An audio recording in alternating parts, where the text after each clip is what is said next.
Hi everyone, in today's lesson we're going to talk about probabilities from two-way tables. So a two-way table, you may not know what it is just a table that totals two ways. So if you look at this example here, we say Miss Mangine surveys 1,500 teachers and students at Newfield High School to determine their streaming preference. The data is given below. So the amount of students that Miss Mangine asked was 1,150. See the total here? The grand total would be 1,500, right? We can total the amount of teachers, add them up, that'll give me 1,500. We can total up the amount of people that prefer Netflix and the people that prefer Disney Plus. So the two-way table just means that. But it looks like I've given you an incomplete two-way table. So we need to understand how they work in order to finish the problem, or fill it in rather. So you see here that this total is 1,500. Since I total both ways, both columns and rows, I just need to figure out 1,150 plus what gives me 1,500. So just subtract these two and you'll get a number. So that number would be 350. Okay. I'm actually going to put what we did to get that. We took 1,500 and we subtracted 1,150. And that gave us 350. So now that we have this piece, this total of teachers has to add to 350. So what plus 250 is 350. That one's a little bit easier to do in your head. That one's 100. 100 plus 250 is 350. Now look what we have. We can get a total this way. 530 plus 100 is just 630. Now let's keep going. We can get a total this way. 1,500 or 630 plus what gives me 1,500? That one might be a little harder to do, so we subtract. So 1,500 minus 630, and that gives us 870. And then the last box is this plus this gives me that. So if you can't do that math in your head, we'll just subtract 870 minus 250, and that will give us 620. And you could just double check your math, right? Add these up, see if they give you this. Add these up, add each of the rows and each of the columns, and then you know you're good to go. All right, so now that we have the chart filled in, we can answer the questions. First thing says, what is the exact probability that a person selected at random prefers Netflix? So we need a part over a whole. This bottom right is my grand total. So let's write that in. So this, my grand total, gives me the amount of people that were asked. So I want to know the exact probability that a person selected at random prefers Netflix. So if I look at my Netflix column, between the teachers and the students, 630 of them prefer Netflix. So that's my part, 630, and my whole, 1,500. And that's good enough for me. Okay, next question. What is the probability to the nearest hundredth that a person selected at random is a teacher? Okay, part over whole. So teachers, total teachers is 350. So there's 350 teachers out of my grand total of 1,500. So let's write that in. So 350 out of 1,500. Now this is the exact probability, right, our fraction, but we need it to the nearest hundredth. So literally all you have to do is take the 350 divided by 1,500, put that in your calculator, and just hit enter. So if you do that, you'll get 0.2333 repeated. So if we round to the nearest hundredth, that's 2 decimal places, should give you 0.23. Okay, number 3. What is the exact probability that a student selected at random prefers Netflix? So this one's really tricky. It's a little sneaky because they're saying, what is the probability that a student selected at random prefers Netflix? So this is a fancy way of saying, change my grand total. They're telling you that we're selecting a student. So that means my grand total needs to be 1150. That is my total of all the students. So what is the probability that if I'm choosing a student, that student prefers Netflix? So when they prefer Netflix, it would be the 530 out of now 1150. So let's write that in. 530 out of 1150. So you can put this changes total.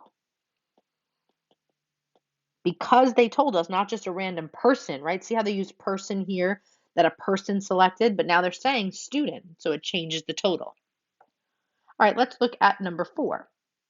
What is the probability to the nearest hundredth of a percent this time that a teacher selected prefers Disney Plus. So again, you're changing your total again. They're not saying a random person, they're saying a teacher. So this changes the total as well. I'm saying pick from the teachers because I'm telling you what my total is, right? So let's go back up to the top. So I want a teacher, so just the teachers. 350 is now my total of the teachers. Of those teachers, who prefers Disney Plus? So 250 out of 350 would be my final answer. Now this directions tells us to round to the nearest hundredth of a percent. So we first have to change this to a decimal. By putting that into the calculator, you will get 0.714285, a whole bunch more, but that's good enough. And then to get a percent, we multiply two places to the right, or multiply by 100, and that would give me 71.43%. I need to round up, right? Because of the 2, we look at the 8, it makes it a 3. So 71.43%. All right, let's move on to the back. So example number 2. Miss Mangine surveys the class regarding their siblings of their students in her class. Results are below. So I filled it in for you. I just want to find what is the exact probability that a student has a sister and a brother. So this word "and" here, we should remember, is the intersection. So I want the intersection of these two sets. So I'm going to use two colors. I'm going to use yellow for if we have a sister. So this is the column of people that have a sister, right? And then let's use a different color now. And this is the column of people that have a brother. So where do I have a sister and a brother? Where my intersection is right here. So I have 2 people out of my grand total of 30. Remember, the grand total is down here. And if you want to circle that, that is my total as well. So exact probability using "and" is just the intersection of the 2. All right.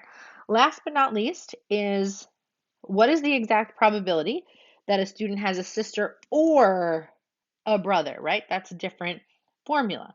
So the easiest way to do this one is to use a formula. So we know "or." So the probability of a sister or brother, we should know this formula by now. Probability of sister plus probability of brother minus the probability of sister and brother, the overlap, right? So probability that I have a sister.